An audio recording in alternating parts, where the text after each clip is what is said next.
Greetings users, Analogue 3.0 here. I thought I'd try something different for my second video to provide a bit more panache to my content. As part of that idea, I needed to design this as a response video. The video I opted to respond to is the Reasonable Questions for Anti-SJWs video that many other prominent YouTubers have responded to. I'm not suggesting mine will be better, and I won't be surprised if it's worse. But it's my channel, so I feel I'm gonna try different things. As a note, my answers do get a little less friendly as the video goes on. That's because some of these questions are absurd, and my patience has limits. Well then, here we go. Are you able to understand the irony of responding to the perceived political correctness of the left with exasperated reactionary hypersensitivity of your own? I believe this is to make a point, and at least one of you notice it. But the really screwed up thing is that you think the political correctness you guys show is only perceived. What is it with you people and skulls? Skulls? Where? How do you define right-wing? Anti-SJWs often have an aversion to being labelled as right-wing, yet they regularly defend the right and bash the left. Therefore, why is being labelled right-wing a bad thing to you? And if it's because right-wing is used as a pejorative, can you not see how labelling people as SJWs or regressives is also pejorative? Really, I hate the left-wing, right-wing division. The idea that people are forced to decide with things they don't believe in just because they identify with certain core tenets of the political party in that corner is a joke.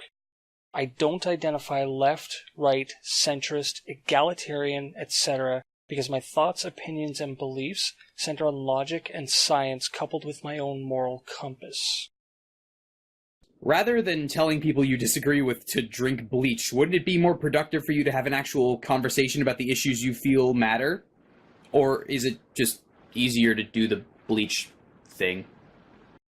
Well, I've never told someone to drink bleach, but I have joked that we need to bleach the gene pool. Unfortunately, my hyperdeveloped morality prevents me from acting on this idea or even asking someone else to do it. But by not acting, I'm letting people like you destroy the species anyway. You claim to be proponents of rational, logical, evidence-based argumentation. That's great. That's entirely laudable. But when I look at your online activity, when I look at, I don't know, for example, your Twitter feed, that's often not what I see. How do you reconcile this claim to be evidence-based and rational and logical against stuff like, oh, I was just trolling you, oh, I was just shitposting, or TLDR? Well, I'm not against some low-level shitposting, but I don't make it an everyday behavior. That being said, sometimes you people say some really stupid things, and it can be hard to not just shove a vitriol bomb in your ass and set it off. No, seriously? What is it with you people and skulls? What's up with your problem with people using skulls? Are you aware that the ridiculous buzzwords you helped to popularize, like SJW and cuck and regressive, have all lost whatever meaning they once had, and only serve now as casual insults and pejoratives to derail any meaningful conversation? Oh, right. Words losing their meaning. Rape culture, patriarchy, racism, systemic racism, and rape, false rape statistics, safe spaces, trigger warnings. Should I go on? For the last time, what is it with you people and committing actual literal felonies? Like, you might want to work on that? I mean, I thought the Ralph retort was so rational when he was fantasizing about beating up women with dyed hair, but then he assaulted a police officer, and finally I was convinced. As if feminists and social justice warriors don't commit felonies? In videos and in the comment sections, anti-feminists often take up the most extreme or the weakest feminist position they can find, or they just straight up misrepresent what the feminist position is. Instead, why not take up the strongest, most robust feminist argument you can find and really challenge yourself? I can usually develop an argument for both sides of a debate, but I have to be able to take the side I'm opposed to seriously. And typically I need some real facts to apply. Neither of these are coming true anytime soon. I am deeply concerned with male addiction rates, suicide rates, and abuse rates, because I have worked with these issues in the quote-unquote real world. Would you be willing as anti-feminists to put aside your differences with feminists for the greater good of addressing these issues, especially as the kind of solutions needed are not necessarily gendered? And if so, I would actually like you to let me know, because I'm not fucking around or presenting any gotchas here. I actually really think that we could get something done if we work together. So, yeah. Why is that even a question? If you support men's rights, go help out men at events, but leave your feminist baggage at home. What is third wave feminism? Because I've often heard you folks insist that you have no objection to feminism in general. It's specifically third wave feminism that you have a quarrel with. So what is third wave feminism specifically? And what specifically about third wave feminism do you have such a problem with? The nihilistic anti-male attitudes of third wave feminists? The sick and twisted accusations that all men are rapists? The absurd notion that men can't be raped, or even just to suggest that women can't rape men? The unadulterated hatred for anyone who disagrees with them? Why is it that this feminist represents all feminists, but this men's rights activist doesn't represent all men's rights activists? Whoa, wait! Sexism all of a sudden? Ladies and men are different? So we're supposed to punch men and not hit ladies and open doors for men, but not ladies? Fuck you! Get out of my face, you tiny piece of shit! Trigglypuff self-identifies as a feminist and intentionally went to that event to shove feminism down other people's throats. That guy has no indications of actually being an MRA of any sort. But if I had to analyze what is available there and make a determination, I'd wager he was triggered by someone saying or doing something that set him off on a rage-induced men's rights rant. Why am I continually asked to answer for the views of feminists if I agree with feminism's overall aims, but don't agree much with those particular feminists? Does that mean that I can ask you to answer for anybody who labels themselves similarly to you, even if you don't agree much? You defend feminism in current year. If you are so blindly going to follow an ideology, you're going to be lumped in with the lot of them. If SJWs are bad because they spend too much time whining and don't talk about real problems, then why aren't you talking about those problems instead of just whining about the other people over and over and over for literally years? I mean, in the scale of priorities, that's like even lower, right? You know, you've got the real problems, you've got the things that feminists worry about, and then you've got you going, how dare they? Just, how dare they have different priorities from me? Why can't they do what I do? Whine about whining forever for a living. That's healthy. Well, you see, when a feminist or an SJW get a crazy idea, they go out and make real issues, like trying to make not using transgendered pronouns a hate crime. So their opponents have to speak out about it to educate the masses and get them fighting back. Why don't you seem as concerned with actual feminist theory in academia as you are with wrecking people for views? Everyone has their niche. Education is a key part of countering any terrible idea, though, and so we need to educate people about how bad feminist ideology being spread through academia is before you can get it removed.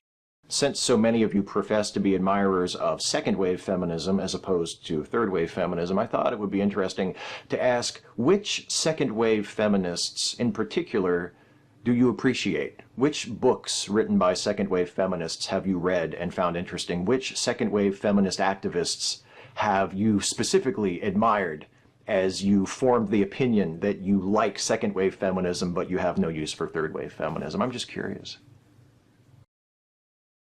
no, because second wave started to lose the plot before third wave came along. Aside from that, I don't have to justify my anti-third wave feminism perspective by tossing around names from second wave feminism. Next, you'll be asking me to defend my love of summer with a diorama of winter. You do understand that reading the title of a book or an article or watching the first 15 seconds of a video is not going to give you a deep, nuanced understanding of what that book or article or video is about, right? That being said, how can you expect to understand or critique feminist sources if you don't even attempt to understand what they're trying to say? It's funny you mention that, because I can confidently say feminists have a bad habit of doing this more than anyone. But since you're directing this at me, it so happens that I read the entire content and then formulate a nuanced opinion of toga parties. I mean, porn stashes. I mean, rape culture. Why is trying and failing to debunk a study into sexual assault the #1 priority for a rational thinker now? Does it maybe say something about your priorities? Nah, it's fine, it's the feminazis, we have to stop them.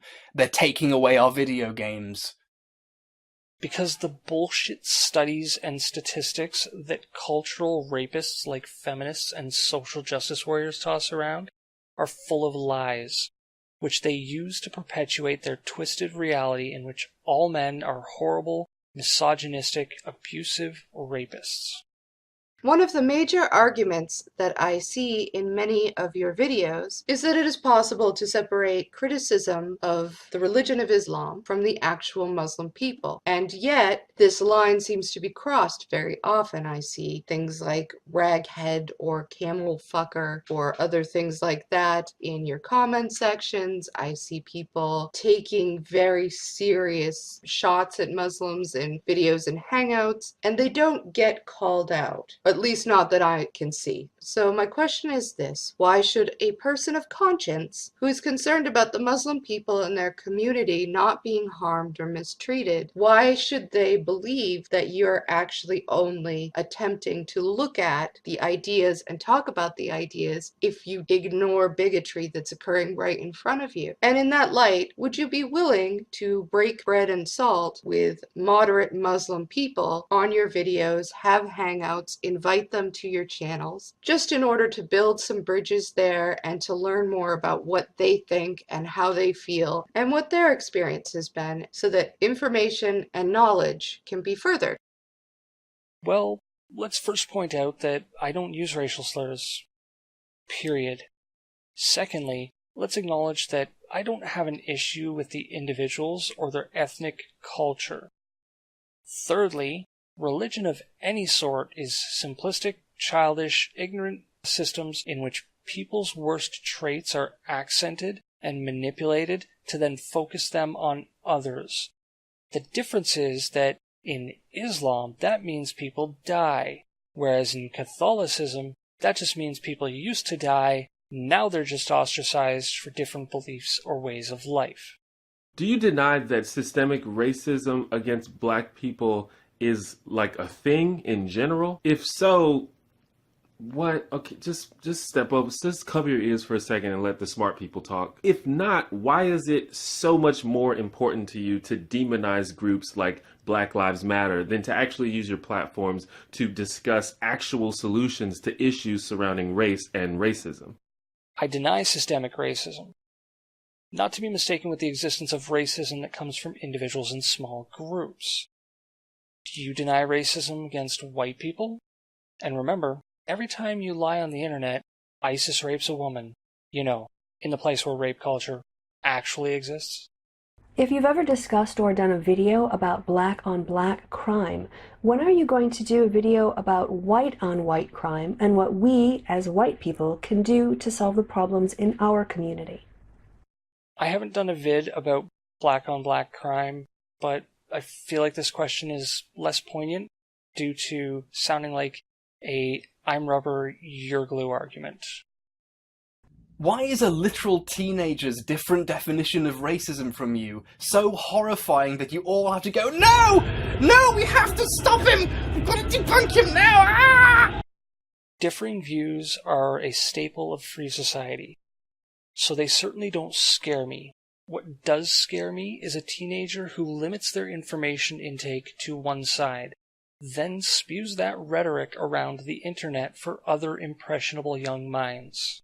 Wherever did you get the idea that racism was a self-applied identity? And if the only true racists are the racists who self-identify as racists, how can we ever expect to make any social progress to reduce racism? Or did I just answer my own question? A racist is going to look down on the ethnic groups that differ from their own, and will probably think themselves superior for their race. But an ignorant person can just say or do something stupid to be mean, while not actually being a racist individual. So yes, racist is a self-applied label, and the best thing we can do is bleach the gene pool. You often say that you are for equality of opportunity, but if people of color, for instance, have to overcome barriers whites do not, such as discrimination and unequal treatment, as are well documented in various studies, then how can the current situation be thought of as equal opportunity in any real way? And why do you consider it racist to discuss these issues?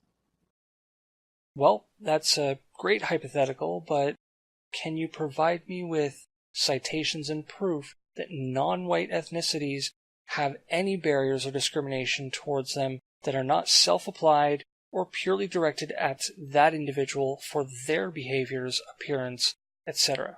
Do you understand basic English syntax? Like, if I say this cat is pretty, I don't mean that all other cats aren't pretty. Like, do you really not get why saying all lives matter in response to Black Lives Matter is not only racially insensitive, but just patently ridiculous? So what you're saying is that rather than encouraging unification under the belief that all lives matter, which should be the slogan that everyone gets behind to show that no one person should be better or worse than the other, you support Black Lives Matter, which is a divisive and toxic approach to life, society, and any attempts at resolving whatever problems actually exist. The irony here is that feminists go on about how feminism is about equality and stands for men's rights as well, yet are telling men they are rapists, abusers, less than human, etc., and are cheered for it. But people say, let's stand together, all lives matter, and they're horrible, racist human beings. Isn't it offensive to men to assume that a man could only ever want equality for women, and therefore be comfortable with feminism as a whole in order to get laid, and that reduces us to beasts? If that was the case, wouldn't I attempt to get laid from my views instead of not ever trying that? Well, maybe there's some exceptions to the norm, but I'd wager plenty of men back feminism under the misguided hope to get laid. I would also wager there's an overlap with that division of male feminists and another division of them that both experience some degree of the Oedipus complex. Except the second division doesn't want to have sex with the women, but do see themselves as protecting a surrogate of their own mother. Man, psychology is messed up. If you say you're an egalitarian, will you call out the man-hating slurs that you see coming from people within your community? People who use terms like cuck, beta male, faggot, or mangina? All of these things basically distill men down into thinking that the most important thing about them is to be having sex with a woman. That's rather offensive. So what are you doing to stop this kind of behavior in your community? And slutwalks don't distill women down to sex fiends? Here's a thought. We're all animals, subject to animal instincts. Now, we have higher brain functions, which affords us the ability to actively recognize our behaviors and alter them. Yet we still have people telling us there are not two genders or sexes, despite the fact that we're animals who are biologically still beholden to many of the rules of nature, and that somehow being a highly charged sexual creature is wrong. Pick a stance and stick with it, but stop with the contradictions. What is the number of followers, the number of likes, the number of dislikes, the number of retweets, the number of subscribers, any of those numbers, any of those metrics, what have they got to do with the argument? Deepak Chopra, for example, a man who trots out an endless stream of pseudoscientific quantum woo bollocks, has nearly 3 million followers. So what? Those people follow him because he tells them what they want to hear. Why even mention the number of followers you have? What difference does it make? I'm not sure who you're talking to that flaunts these numbers, but there's this thing on the internet called EPEEN. It's how children measure their value online, and if you're letting children get under your skin, you have bigger issues. Why is it that you go on and fucking on about safe spaces and trigger warnings and delicate little flowers, but continue to hide behind your cartoon avatars and your childish pseudonyms, and whenever anyone calls you out on your sexist, racist, homophobic, bigoted rhetoric, you become the argument of your own scorn and are #triggered, as they say? Well, I'm not sure I've ever been triggered by a feminist or SJW, but when they pull out the all men are rapists rhetoric, my skin does bristle a bit. Are you willing to publicly acknowledge and admonish the massive amount of hatred, bullying, harassment, and intimidation that a lot of your fans infringe upon people? And I don't mean these tiny disclaimers that you put under the description fold or flash for 2 seconds at the beginning of the video that you know nobody reads. I mean a public and ongoing anti-bullying stance. Or do you kind of like watching your fans go around harassing people and calling them slurs and telling them to kill themselves? You kind of like it, don't you? I mean, if that's your thing, I guess that's just what you're into. Just makes you a dick. Sure, let's do this. We'll dox the mangy bastards, then hire hitmen to scare the piss out of them and demand an online apology for their mean words and harsh statements. Then we'll force them to create safe spaces and trigger warnings for the rest of their natural lives. Sound fair?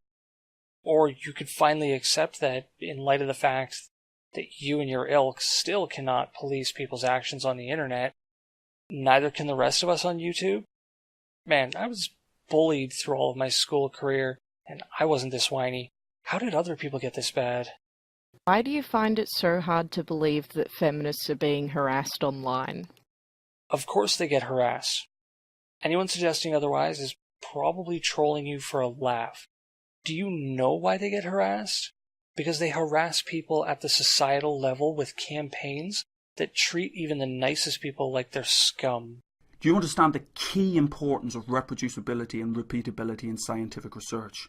That simply going to Google Scholar, doing a 30-second search for keywords and pulling out the first paper you find that backs up your stance is not a particularly credible way to do research. That you have to have a much broader overview to read the material, to follow the citations through, to look at the broad brush approach to a particular problem. You do realise that you're as much of a social justice warrior as those you critique.